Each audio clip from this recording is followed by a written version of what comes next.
Muy bien, seguimos entonces con nuestra serie que estamos viendo desde que comenzamos a leer el Evangelio de Marcos. Queremos pasar completamente por todo el Evangelio de Marcos para aprender ¿qué cosa? A vivir como discípulos de Jesús. Eso es lo que queremos aprender de su palabra. Entonces hoy estamos en Marcos 3, del 7 al 35. Gracias, Claudia.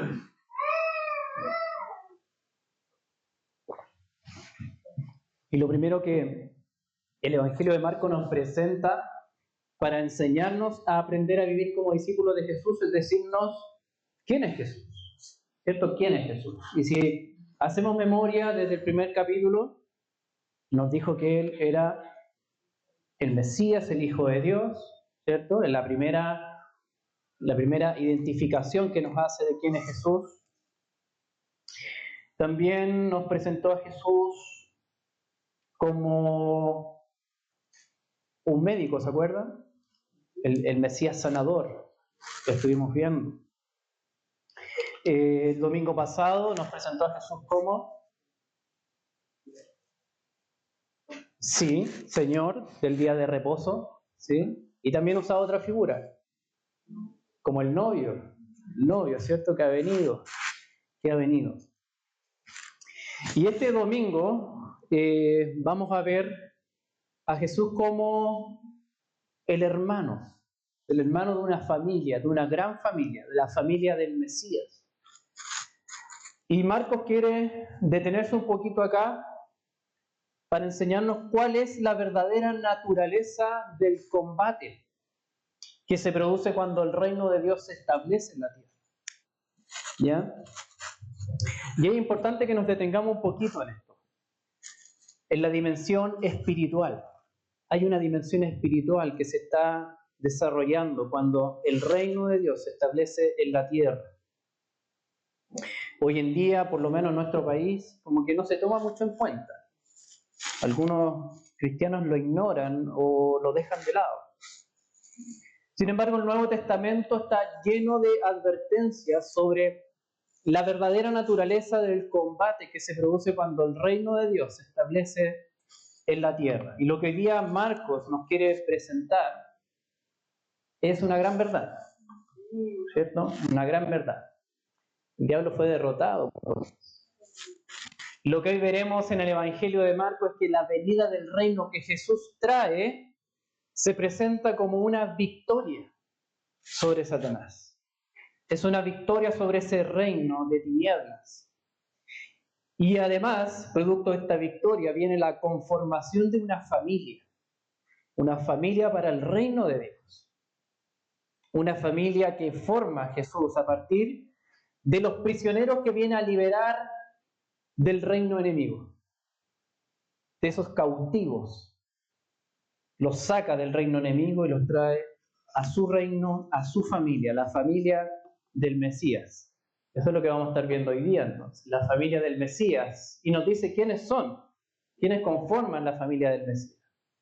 Son los llamados, son los liberados y son los acercados. Ya vamos a estar viendo estos 3 puntos entonces esta mañana. Oremos al Señor.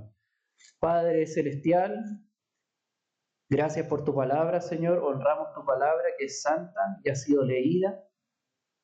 Palabra dada por el Espíritu Santo para tu iglesia, Señor.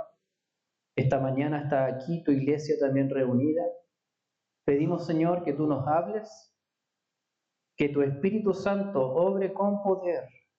La medida que entramos en el texto, que vemos, Señor, las palabras, tus palabras, Señor. Que tu Espíritu Santo, Señor, obre en tu iglesia. Exhorta, consuela, anima, Señor. Que Cristo sea exaltado.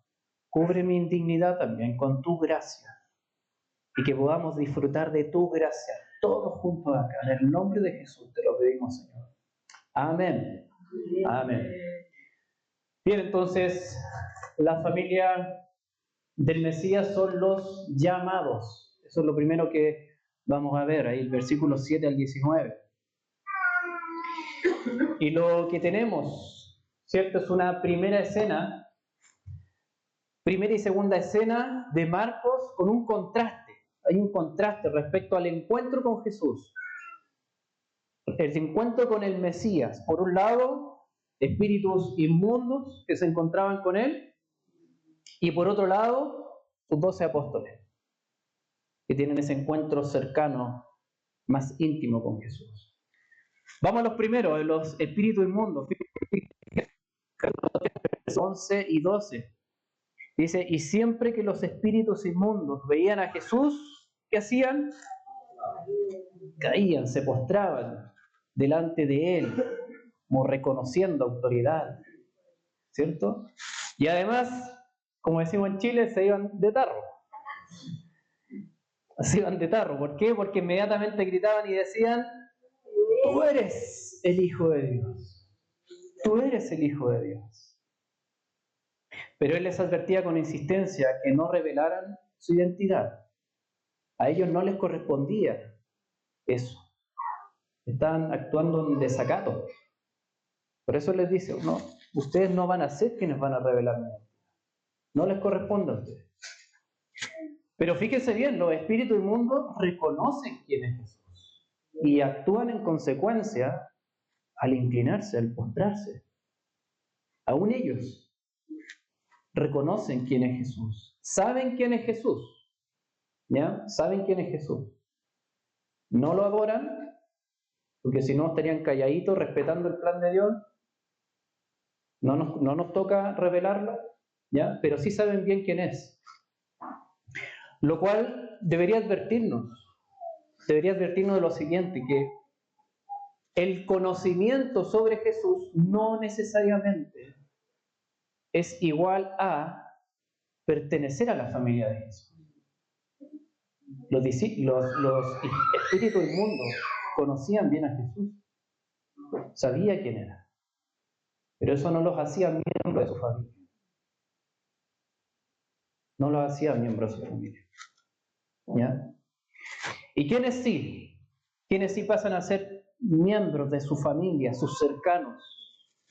Versículo 13 dice, después Jesús subió al monte, llamó a los que él quiso. Llamó a los que él quiso y ellos vinieron a él. Me encanta que dice, llamó a los que él quiso. Él se propuso. Ya, tú, a ti, y los menciona por su nombre. Es el propósito firme de Jesús en llamar a estos hombres para que sí sean parte de la familia del reino de Dios. Y fíjese lo que dice en el 14. Hay objetivos claros. ¿Para qué los llama? Designó 12, primero, para que estuvieran con él, discipulados. Ya, muchachos, aprendan de mí, conózcanme. Yo los conozco a ustedes. Vamos a tener un conocimiento profundo. Van a estar con él primeramente. Eso es discipulado, es aprender el discipulado primeramente. Y luego dice, y para enviarlos a la misión. Primero discipulado, luego misión. Enviarlos a predicar. Ahora sí, a ustedes sí les toca, no a los demonios. Ustedes sí tienen que anunciar el reino de Dios, la venida de Cristo. ¿Ya? Predicar y para que tuvieran autoridad de expulsar a los demonios. Vayan a la batalla, muchachos. El reino de Dios se ha acercado y nos vamos a enfrentar a ese reino de tinieblas. Entonces es súper importante. Para Jesús no es casualidad el orden. Primero discipulado, estar con él, aprender de él, discipulado, y luego ser enviados a la misión. Esa también es una enseñanza para nosotros. Jesús busca y llama discípulos suyos, que estén con él, pasar tiempo con él, aprendiendo de él, cómo vivir, como dice el lema de esta serie, ¿cierto? Aprendiendo a vivir como discípulos de Jesús. Luego a la misión. No es solo llenarse y engordar así de palabra de Dios, y ahí me quedo bien, sino que vamos a la misión. Vamos a proclamar el reino de Dios venciendo a las tinieblas. Y fíjense los que llama la selección de Jesús, su selección. Empieza a mencionar los nombres, Marcos en el versículo 16, dice, designó pues a los 12, Simón, a quien puso por nombre Pedro. Jesús ponía sobrenombre. A Pedro, Jacobo, hijo de Zebedeo, y Juan, hermano de Jacobo, a quienes puso por nombre Boanerges, que significa hijos del trueno. Hijos del trueno. ¿Qué carácter tenían esos hermanos? Quizás un mal carácter. No, pero estos son hijos del trueno. Hijos del trueno. Andrés, Felipe, Bartolomé, Mateo, nuestro querido Mateo, que lo conocimos ya antes por el nombre Leví, ex recaudador de impuestos. Yo me imagino los demás discípulos diciendo, Jesús, eso no es popular. No es popular que llames a un recaudador de impuestos. Eso no importa. En el reino de Dios hay gracia para todos. Llama a un recaudador de impuestos. Tomás, Jacobo, hijo de Alfeo, Tadeo, hay otros que ponen Judas ahí, probablemente se llama Judas Tadeo. Simón el cananita. Otras versiones dicen Simón el celote. Otros más también estarían preocupados. Jesús está llamando a alguien que viene de un grupo violentista. Probablemente este compadre organizaba estallidos sociales, algo así. Y Jesús lo está llamando. No es muy popular lo que está haciendo Jesús. Gracias para todos. Pero Jesús va a trabajar junto con el que trabaja para el imperio. Con Mateo. Bien igual. En su nombre se borra toda enemistad. Entonces lo que estamos viendo acá no es una selección de santurrones. ¿Ya? Dos hermanos con un carácter probablemente pésimo, tipos que venían con un historial de fraude al fisco, enriqueciéndose, robándole al pueblo, otros que venían con un historial de violentistas, organizando estallidos y cosas. Esa es la selección de Jesús. Esa es su selección. No es una selección de santurrones los que está llamando. ¿Por qué es importante esto, querido hermano, y tenerlo presente?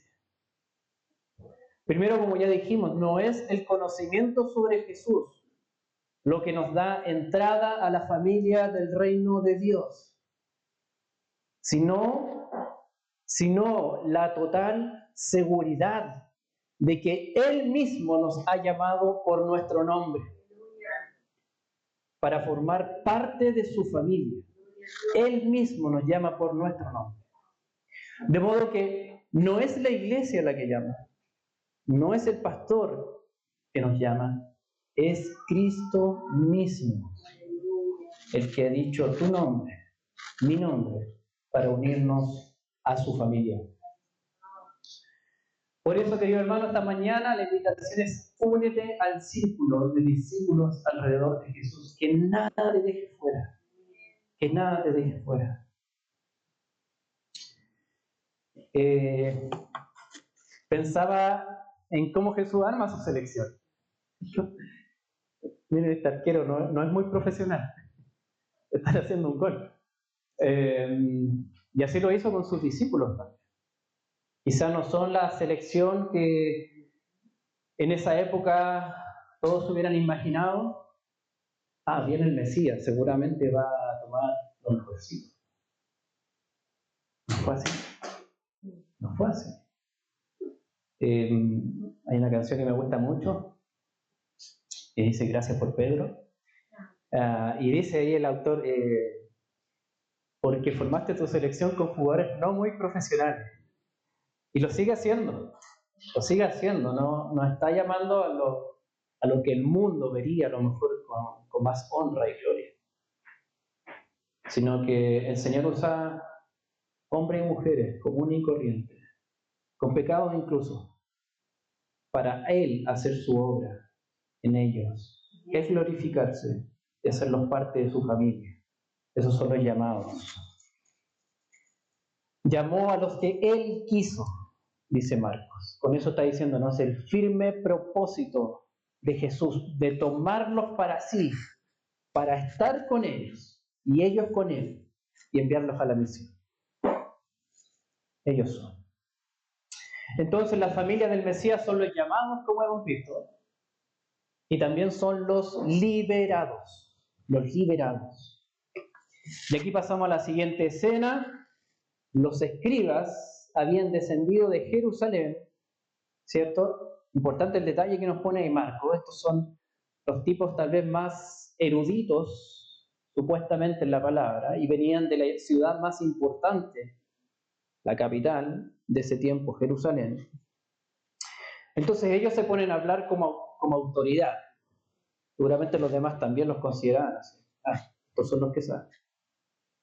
¿Y qué es lo que dicen? Acusan a Jesús de expulsar demonios por medio ¿de quién? Del príncipe de los demonios, Beelzebú. Pero Jesús explica la verdadera naturaleza de su ministerio, deshaciendo las obras de Satanás y liberando a sus cautivos. Y esto es lo que vemos en los versículos 23 al 27. Dice, llamándolo junto a él, Jesús les hablaba en parábolas. ¿Cómo puede Satanás expulsar a Satanás? Si un reino está dividido contra sí mismo, ese reino no puede perdurar. Si una casa está dividida contra sí misma, esa casa no podrá permanecer. Y si Satanás se ha levantado contra sí mismo y está dividido, no puede permanecer, sino que ha llegado a su fin. ¿Tiene lógica esto? Entonces, ¿cómo me explican? Gente endemoniada, con espíritus inmundos que andan ahí. Y Satanás se está expulsando a sí mismo. No tiene sentido. Y luego viene la explicación que Jesús da. ¿Qué es lo que está pasando verdaderamente? Dice, pero nadie puede entrar en la casa de un hombre fuerte y saquear sus bienes si primero no lo ata. Entonces podrá saquear su casa.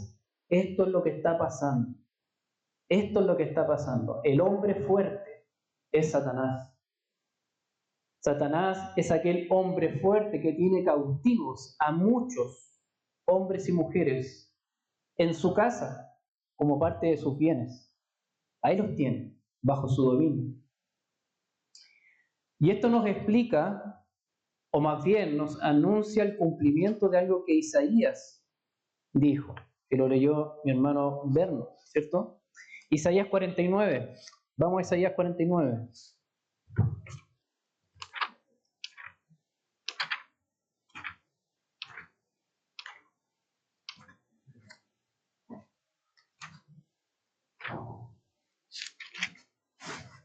Isaías 49, versículos 24 y 25.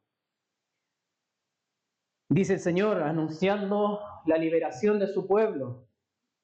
¿Se le podrá quitar la presa al poderoso? ¿Alguien poderoso? ¿O rescatar al cautivo del tirano? Es un poderoso y es tirano. ¿Se le podrá quitar los cautivos?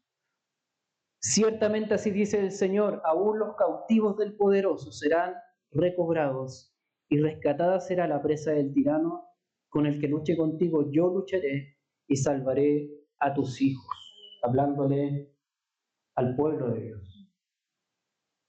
Jesús está cumpliendo esa palabra y está presentando la venida del reino de Dios como una victoria sobre el enemigo y saqueando sus bienes para liberar a sus cautivos. Y esto es lo que los escribas no estaban viendo. Podrían a lo mejor tener mucho conocimiento de la palabra, venir de las mejores escuelas de Jerusalén. No lo estaban viendo. Y por el contrario, estaban declarando una blasfemia, que es lo que Jesús va a corregir después, versículos 28 y 30. En verdad les digo que todos los pecados serán perdonados a los hijos de los hombres y las blasfemias con que blasfemen. Pero cualquiera que blasfeme contra el Espíritu Santo no tiene jamás perdón, sino que es culpable de pecado eterno. Y luego Marcos nos explica por qué dice esto. Porque decían, tiene un espíritu inmundo. O sea, el reino de Dios que se está estableciendo, que evidentemente se observa sanidad, vidas transformadas, gente liberada de espíritu inmundo, todo esto lo están asociando a obra del maligno. Cuidado, decían los escribas, este Jesús viene con el maligno. Es obra del diablo lo que estamos viendo. Y eso Jesús está diciendo. Es una blasfemia contra el Espíritu Santo. Porque en realidad es el Espíritu Santo con poder obrando en Jesús, trayendo el reino de Dios, liberando, transformando vidas, sanando, liberando y arrebatando cautivos del enemigo, como alguien más fuerte que el hombre fuerte que puede atar. Blasfemia contra el Espíritu Santo, entonces, es identificar a Satanás en la obra de Dios por medio de el adversario, el enemigo. Es decir, Cristo es igual, el adversario, el enemigo. Esa es la blasfemia contra el Espíritu Santo. Entonces, queridos hermanos, esto es importante para entender por qué formamos parte de la familia del Mesías.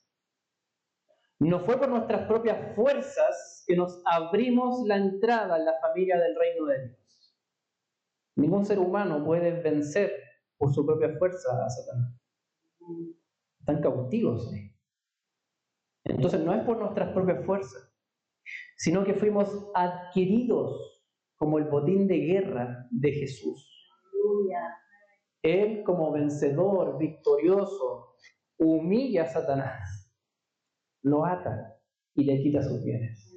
Esto es mío ahora, permiso, me pertenecen, son míos. Al derrotar el dominio de Satanás sobre nuestras vidas, ya no tienes más dominio sobre él. Ahora son míos, son de mi dominio, son mis liberados. Por eso, querido hermano, únete al círculo de discípulos alrededor de Jesús. Que nada te deje fuera, que nada, porque incluso el enemigo ha sido vencido, derrotado. Esto es como lo que se vio en la Segunda Guerra Mundial. La derrota de Hitler, ¿cierto? Que era considerado un imperio del mal, un hombre fuerte. Los propios europeos no pudieron contra él, no podían. Necesitaban una ayuda de afuera que los hiciera más fuertes para poder vencerlo. Y cuando fue vencido, millones de seres humanos van saliendo de sus campos de concentración. Ahí fíjese cómo van levantando las manos con alegría. Es como si ellos estuvieran escuchando: el dominio del tirano se acabó. No más. Ya no están bajo su dominio. Ahora recibirán cuidado y protección de un nuevo régimen que los respeta. Y van con gozo. Eso es lo que Cristo también hace con nosotros. No más bajo el dominio de Satanás. No más han sido liberados de su dominio. Ahora van a estar bajo mi señorío. Un señorío no como el tirano, sino como un amo amoroso que ministra y sirve a su iglesia para su bien. Entonces la familia del Mesías son los llamados, los liberados, pero también los acercados. Y esto es lo que vemos en la última escena. Vemos dos tipos de respuesta a la predicación de Jesús, ¿cierto?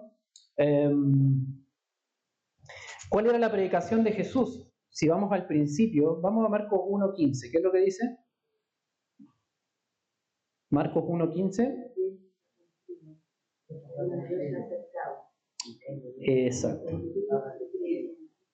Exacto. El tiempo se ha cumplido, el reino de Dios se ha acercado arrepiéntanse y crean el Evangelio. Y acá estamos viendo ya las primeras dos tipos de respuesta a esta predicación de Jesús. Los que están cerca de Jesús y los que se mantienen distantes de Jesús. Cerca de Jesús y distantes de Jesús. Vamos a Marcos 3 ahora.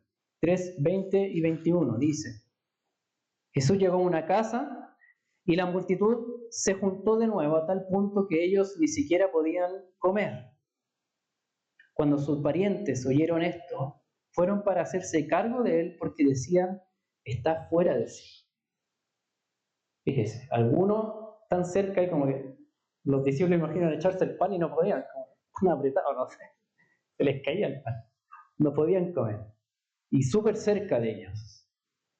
Pero los parientes, su sangre, afuera, diciendo: está fuera de sí, está loco.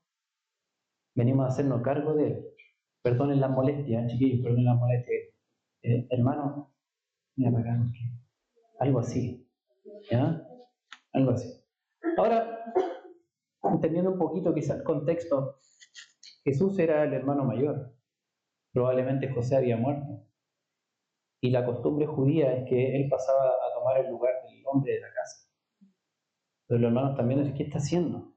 ¿Por qué anda predicando por ahí por allá y no se preocupa a nosotros? ¿Qué te pasa, Jesús? Estás fuera de sí. ¿Ya? Pero vemos ahí ya hace dos tipos de respuestas. Uno cerca de Jesús, otro fuera o alejado, distante de Jesús. Y luego al final retoma esta situación.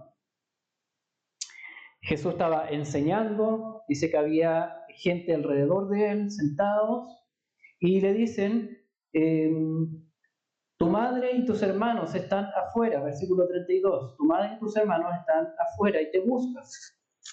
Luego Jesús dice: ¿quiénes son mi madre y mis hermanos? Y mirando a los que estaban sentados en círculo alrededor de él, dijo: aquí están mi madre y mis hermanos, porque cualquiera que hace la voluntad de Dios, ese es mi hermano y hermana y madre. Cualquiera que hace la voluntad de Dios. ¿Cuál es esa voluntad de Dios? Que estén ahí, a los pies de Jesús, escuchando, siendo discipulados, siendo discípulos de Jesús. Esa es la voluntad de Dios, y cualquiera que hace la voluntad de Dios es parte de su familia. Jesús no da por sentado que cualquiera es parte de la familia del reino de Dios. No. No cualquiera es parte de la familia del reino de Dios. Y es muy fuerte lo que dice, porque se está refiriendo a su propia sangre. No porque tengan mi sangre son parte de la familia. Así de tajante es. Sino que hay una respuesta adecuada a la gracia que define a los que están dentro de la familia.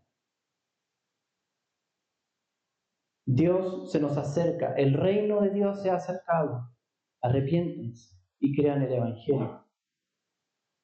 Y estos que están alrededor están respondiendo adecuadamente a la gracia. Estos son mi hermano, hermana y madre, dice el Señor. Ellos están cumpliendo la voluntad de Dios, están sentados en el círculo de discípulos que escuchan y reciben la enseñanza de Jesús como el Mesías enviado por Dios. Lo contrario es la actitud que tenían los escribas acusando de que este era un siervo de Satanás o diciendo está fuera de sí. Y ambos se mantienen lejísimos, distantes. Por eso, queridos hermanos, esta mañana no está, pero únete al círculo de discípulos de Jesús, que nada te deje fuera, que nada te deje fuera. ¿Cómo sabemos si hemos sido llamados y liberados por Jesús para formar parte de la familia del reino de Dios? Justamente por la respuesta, el tipo de respuesta que se produzca en nuestro corazón ante su gracia. Él toma la iniciativa, llamó a los que Él quiso, ¿cierto? Pero ese llamado no te deja sin nada adentro, sino que va produciendo, ¡pum!, sale una respuesta a esa gracia. Sale una respuesta. Si hemos sido llamados y liberados por Jesús, nadie tendrá que rogarnos que nos interesemos por su enseñanza. No tienen que andar persiguiéndonos ahí, pero mira, aquí está la enseñanza de Jesús, vamos, querí, te tinca. No hace falta que nos rueguen para que nos interesemos por su enseñanza. Que busquemos estar cerca de Él como discípulos. Los llamó para que estuvieran con Él, ¿cierto? Para recibir lo que Él tiene para nosotros. Pero aquellos que no tienen interés por el Evangelio y se mantienen distantes, estos no han sido llamados ni liberados y podrían estar fuera de la familia del reino de Dios, si acaso el Señor no insiste con su gracia. Incluso, queridos hermanos, aunque vengan ocasionalmente a la iglesia, podrían estar fuera de la familia de Dios. Por eso, queridos hermanos, únete al círculo de discípulos de Jesús. Que nada te deje fuera. Que nada te deje fuera. Ahí está. Los que están cerca y los que están distantes de Jesús. Conversaba una vez con un creyente que me aseguraba ser cristiano. Y le preguntaba, ¿cómo está tu relación con Cristo? ¿Cómo está tu relación con Jesús? ¿Tú eres cristiano? Sí, me decía, yo soy cristiano, pero un cristiano ahí normalito. Normalito. ¿Y cómo es eso? Sí, pues así como ni tan adentro, pero tampoco tan afuera. Como ahí. Normalito. ¿Ya? De repente cuando me quedan ganas, voy a la iglesia, a veces no, porque tengo flojera, pero sí soy cristiano. Normalito sí, normalito. Ni tan adentro, ni tan afuera. Y al escuchar este tipo de reflexiones, hermano, es como nosotros le ponemos a Jesús los límites que debe tener conmigo. No, Jesús, hasta ahí nomás. No. En mi tiempo no te metas. ¿Ya? Si me sobra tiempo, te lo voy a dar. Me sobra.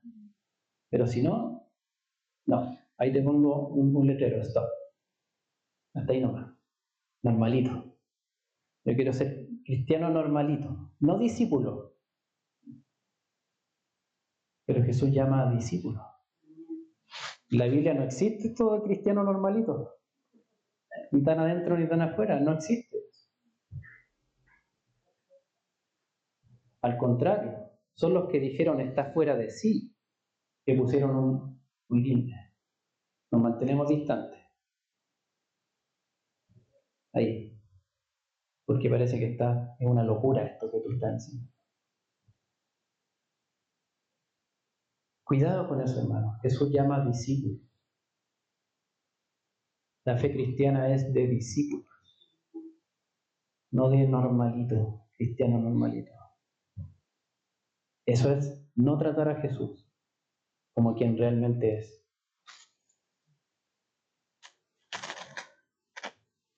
Entonces, querido hermano, esta palabra es muy desafiante también para nuestros tiempos hoy en día. Quizá porque una de las cosas que más influye en nuestra cultura actual es el tipo de relaciones que se establecen entre las personas.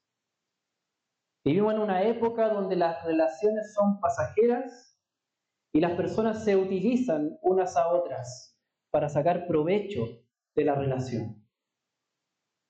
Me conviene estar con esta persona, qué sé yo, sí, me gusta cómo me siento, o que esta persona tiene acceso a tal cosa, entonces puedo conseguir algo con esta persona. Así son las relaciones en nuestra cultura actual. Y algunos creen que ese tipo de relaciones, sin involucrarse profundamente, es la norma que aplica también a su cristianismo, es su relación con Jesús. Como que tengo que cuidarme de Jesús. Me podía engañar. Puede sacar provecho de mí. Claro. Pero el Espíritu Santo quiere derribar esa falsa creencia o influencia de nuestra cultura, presentándonos cuál es la voluntad de Dios para quienes reciben la enseñanza de Jesús. Aquellos que reciben el reino de Dios que se ha acercado con arrepentimiento y fe, Jesús mismo les llama mi hermano, hermana y madre.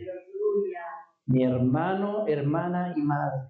Podemos dimensionar qué tipo de relación Jesús quiere tener con sus discípulos y discípulas. No son sus siervos, no son sus amigos simplemente, son su familia para el reino de Dios, su familia. Este no es el tipo de relación pasajera que usan las personas para sacar provecho de ellas. Eso dice que son su hermano, hermana y madre. Y él, su hermano mayor. Aleluya. Sirviéndolo, entregándose por ellos. Por su gracia los llamó y los liberó del reino maligno, dando su vida en la cruz. A este tipo de relación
desconfiando de él, como más del lado del enemigo, o realmente como la obra del Espíritu Santo dando vida. Pero no te puedes quedar al medio. Además de normalito, neutralito. No, no se puede ser neutral. O estás con él o no estás con él. O para ti Jesús es un maleficio o para ti Jesús es realmente quien da vida. Examina cómo está.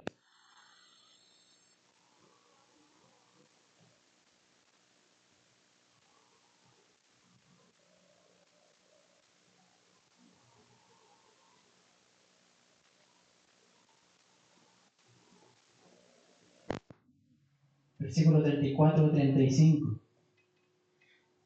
Mirando a su alrededor, los que estaban sentados en círculo, él dijo: aquí están mi madre y mis hermanos, porque cualquiera que hace la voluntad de Dios, ese es mi hermano, hermana y madre. No te resistas a la voluntad de Dios. Esta es la voluntad de Dios para tu vida. Él te llama a ser un discípulo o discípula de Jesús que se sienta alrededor suyo para aprender a vivir la vida cristiana. Ahí es donde Dios nos quiere. No te resistas a esa voluntad de Dios. Para ir finalizando, tal vez tu experiencia familiar no fue la mejor.